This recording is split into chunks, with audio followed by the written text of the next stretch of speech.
Welcome to Get Moving TV. I'm Dr. Chris Landon, and I serve as your host. Here in Ventura County, previously on the show, I've had a young man named Steve Neal talking about his experiences with people from another planet, maybe deep inside of ours. And we ended up with something called But Something Is There. We don't know what it is. And so we've been making small films together. We have a wonderful film festival up in Simi, the Simi Film Festival coming up. And Steve was telling me about this incredible actress who we'd met the year before. We write scripts and then try and find money for them, and when we can't, then we just hold on to these people. So with me today is someone nominated for Best Actress at the Simi Film Festival, Jocelyn Wright. Oh, thank you, Chris. Thank you for having me. And what a fortuitous thing that you drew me into the Simi Festival, because we're nominated and I'm nominated as Best Actress, so thank you. Yeah, and so just to kind of go over the arc of your career, because I of course asked for a bio, and yours goes on, and then it goes on and on and on, and that whole So chaotic. arc of your career. So I went to USC for medical school. Did you go to USC as well? I did. I went to USC. I started as a drama major in the undergrad program, and then I wrote a play. And at the time, and this was the 80s, oh my God, I'm going to date myself, but it was the 80s, they were trying to build up the writing division. They really didn't have a writing division yet, and they saw a play that I had done in a black box theater that I'd written, and I got solicited to join the film school, which was very exciting and felt very special. And then that's what I finished up in the film school with an English minor, because I like writing poetry and short stories too. Well, we've had, this is probably 10 years ago, but we'd have people from USC Film School come here to really learn cameras, editing, and so forth. But we don't have Francis Ford Coppola here, so did you meet anyone that helped your career at USC? Oh gosh, I wish I could say that. Guy Ferland, who I'm still close with, is a very successful director, and I wrote a script about John Muir, which is very close to my heart, but it's now almost a 25-year-old script, but it looks like it's about to sell, so hooray.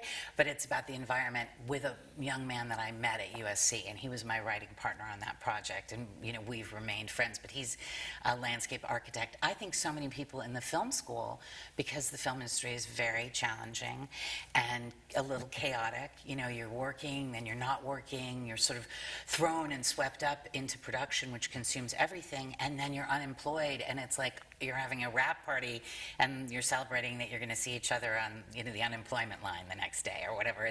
It's very hard. So a lot of people left and went on to more stable careers, and I certainly understand that, because my career has such an eclectic nature.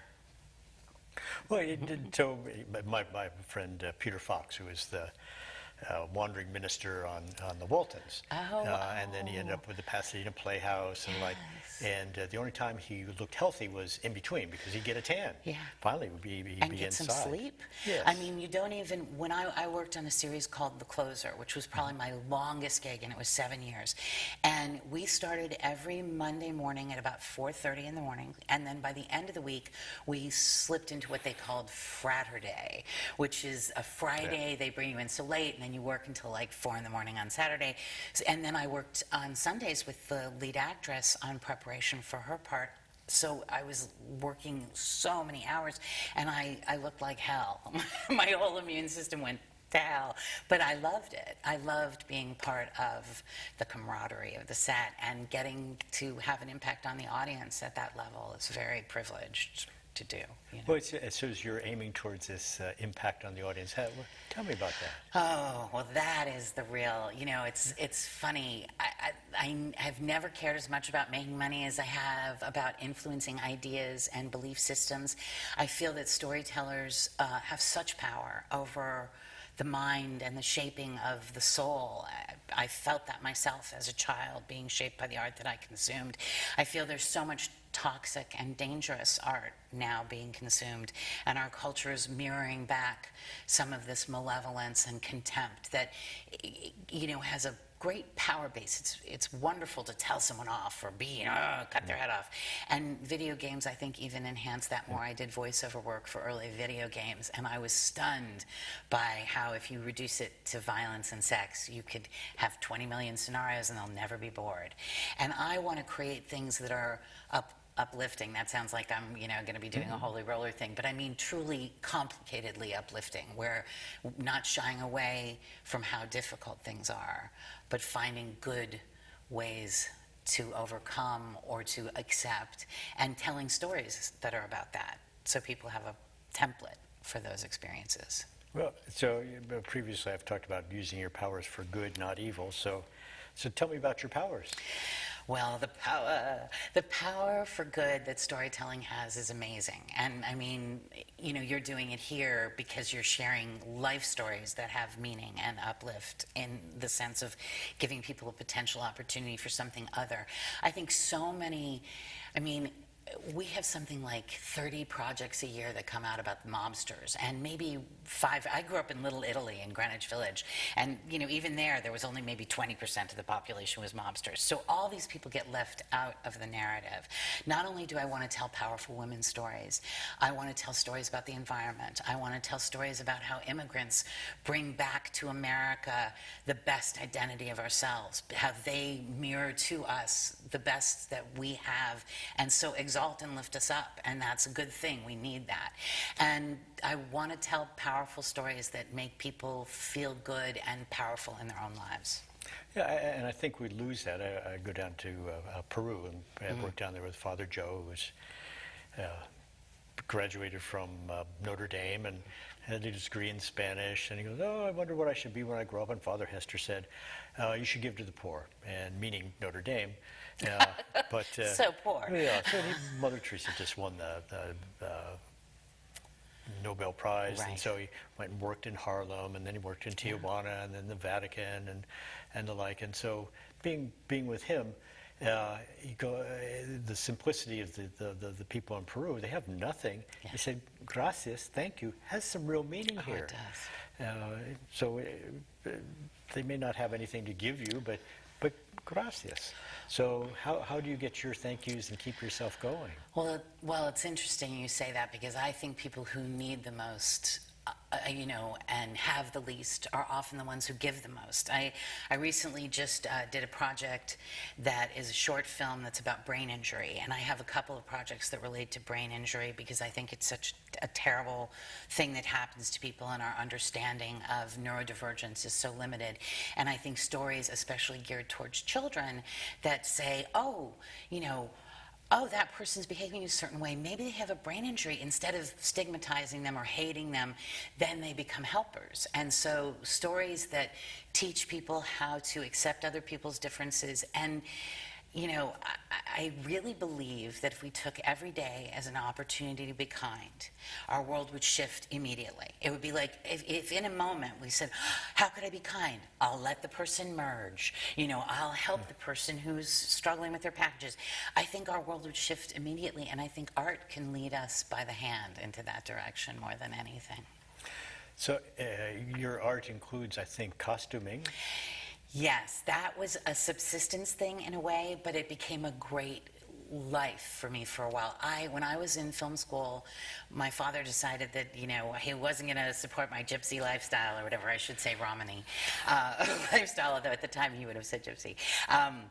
But I knew from my godmother was Anne Roth when I was growing up. She was more like a heartful godmother. She was my best friend's mother, and I grew up in the wardrobe houses, and I knew how to dye things, and I knew how to do costuming.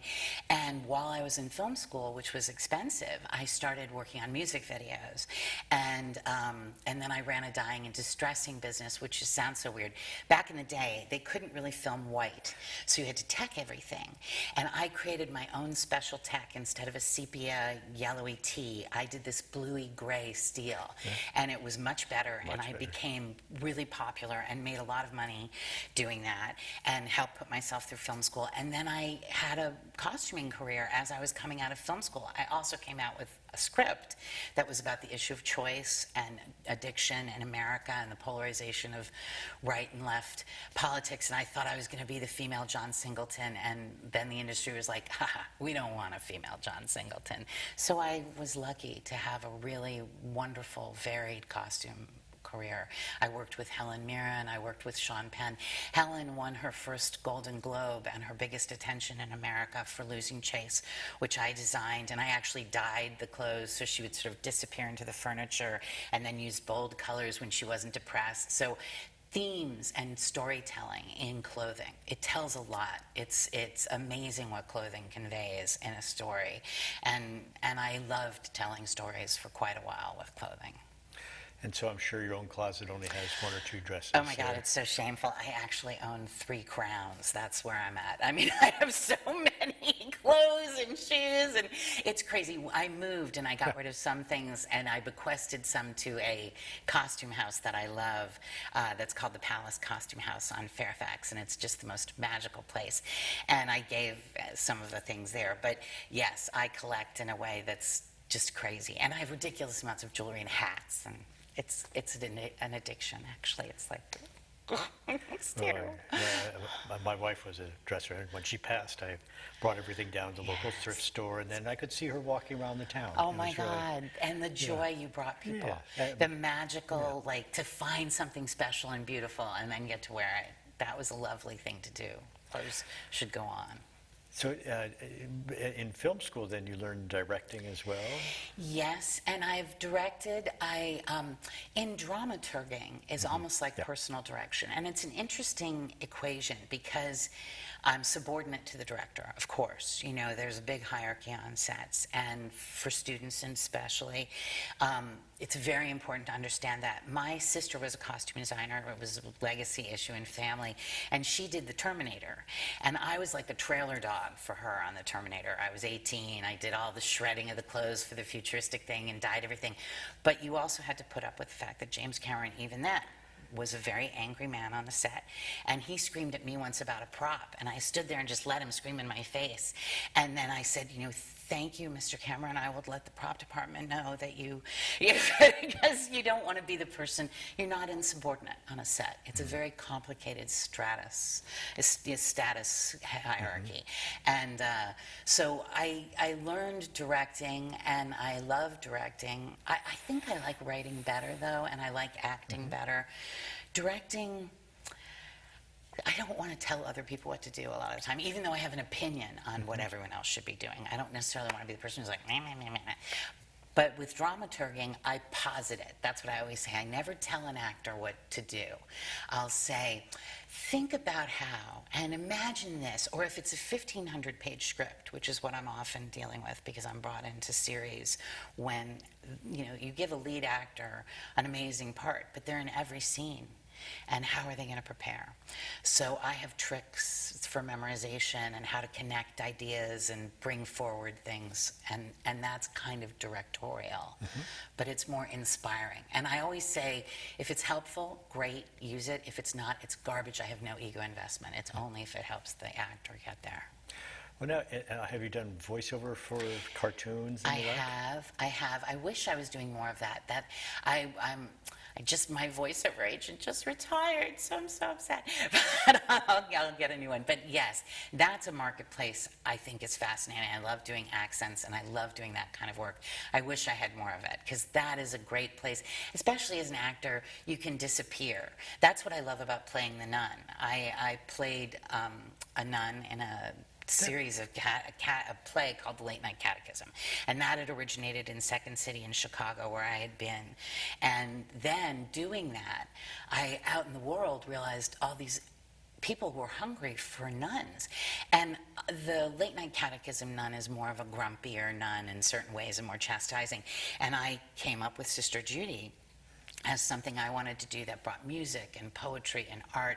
And Sister Judy's the one that was nominated, I'm explaining to the audience, that was nominated for the See Me Festival that Chris is involved with and has been so amazing and helpful.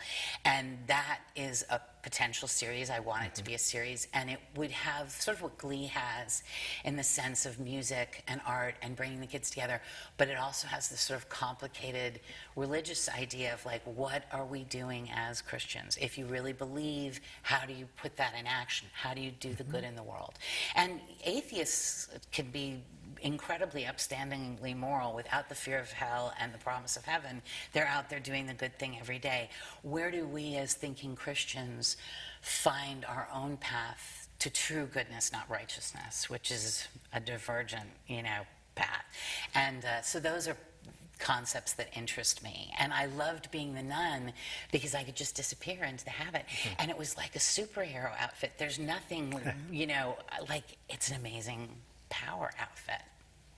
I always say, well, some people are so heavenly minded they are no earthly good, and That's right. It's being earthly good That's right. that's important. That's right. So we have some books sitting here. These are children's books that I've written, and Neely Hespin, who is the beautiful artist who did them, these are about it's a love story between a cat and a dog. The dog is a bigot and has been raised to hate all cats, and the cat falls in love with the dog. And through the process of, cruelty and abuse, the dog is mean, the cat runs away, then the dog realizes how much she loves the cat. Luckily, the cat comes back, and then their adventures begin. And they're told in rhyme, and each one is a different challenge. One is about moving and how hard that is for kids. One is about a foster cat and how to be kind to people who come into your community. And again, they're about kindness and anti-bigotry, but they're told in rhyme and they're fun, and the drawings are adorable. I did not do them. Neely Hespin did them. And I would love to see it become a series, But we're here at Ventura Adult Continuing Education, and I'm sure we can find a student to help at least, make some kind of a video, even just using the pictures that you have. Well, that would be amazing. Because even putting it on YouTube I looked into YouTube. I don't know if you've seen any of the bedtime stories they have for kids. Oh my God, they're horrifying. I mean, one of them was this guy doing like a thing about robbing people and jacking people, and it was told in rhyme, and it had good production value, but I thought, I would not want to plop my children down in front of this with the idea of like, relax, they're doing the reading for you tonight. And what I'd like to do is something where, like a Mother Goose kind of thing that's more hip and current, where I become a character that reads to kids, because I think I was horribly dyslexic as a child, and I was a mirror writer. I was in a church school. They made me put my left hand behind my back and made me even more confused, and I would never have really learned to read had I not broken my back, ended up in traction, and had a tutor come to teach me, and that was all through poetry, and it gave me a great sense that through rhyme, children will remember things that they can't remember otherwise. And if you're having reading difficulties, the ability to guess by rhyme really helps you get to that next leap, so you don't lose yourself in your insecurity, because that's what happens to children, in my experience with learning difficulties, is their brilliance is wasted and lost because they lose faith in themselves as they progress through academia. And there aren't enough variations, at least there weren't when I was a kid, and I don't see as many coming up as I'd love to see, to help neurodivergent, or Einstein was supposedly, dyslexic. And you think about what a genius Einstein was. Part of it is you think a little bit differently. It actually helps you come up with new ideas. So we're missing out. It's same thing with Down syndrome kids. They have insights that they bring, as you know, because you do wonderful work with them. And we lose the best in people if we aren't making room and space for their excellence, and that's what I hope for all of us. We had a young woman with cerebral palsy, severe cerebral palsy, and her sister on, and her sister, you'd see them at Vaughn's, and people stare, and she'd go, "Come on down, I want you to meet my sister." Yeah. And so we do feel that I don't know, not necessarily social stigma, but a fear. You know, if you have Down syndrome, you want a Coca-Cola and you want to get married and be in love and everything else. And so coming through that barrier. So how do you see yourself changing the world here? Oh gosh, well sometimes it's just my big mouth. I mean, I have always been one of those people who spoke, truth to power. And I've always felt like speak the truth and shame the devil. It means the person who doesn't like the truth is the devil. So, whatever I'm doing, I'm trying to be honest about my experiences, bring the weight of my own knowledge. As a woman, it's a looksist society. If you're heavy, I have autoimmune issues that have all sorts of repercussions. And so I try to bring my own personal challenges to empathy, and when I see somebody who's walking a certain way and a little grumpy, I know they have arthritis because I've had arthritis since I was 19. And it's that thing of like, then you can be like, let me help you. Can I carry your bag for you? What can we do? We are all, we're all up against it. There isn't anybody that you meet. Shake a stick and you'll hit somebody who's grieving or who's, in some sort of chaos. And they either go to the hate and the mean, which is what we've seen a lot of in our culture. Contempt is like a suit of armor. Oh, everything's beneath me. Oh, that person's so low. Oh, disdain is also a big protection of, not having to accept how frightening life is or how vulnerable we are. I think a lot of mean comes from scared. And if we made ourselves less scared, if we made ourselves safer communally, then the goodness is just right there waiting. It's like everybody's a marshmallow, but we're wearing protective shells to the degree of attack that we feel. And a lot of people feel attacked by everything and are scared of anyone who looks different or speaks a different language. And to me, I guess it's growing up in Greenwich Village because you couldn't walk anywhere where there wasn't different food, different music, and I felt like it was a party every day. It was like my whole life was a party. How is there ever going to be enough excitement to fill this expectation? But that is what we have in America in a way. I mean, you can get a fantastic Mexican food in the middle of Wisconsin. That was not true when I was a little girl, and now you can. And it's just exciting. I find that exciting.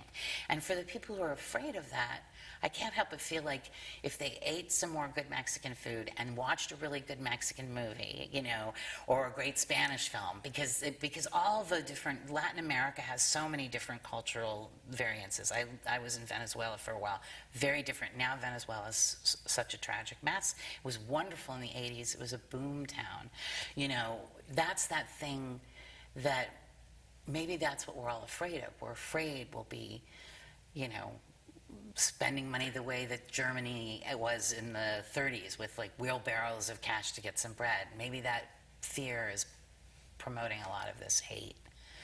Well, and we had a program for the children in Ventura County called Get Moving, and so we named a TV show after it, and got money from First Five to go in and exercise, nutrition, and social worker there.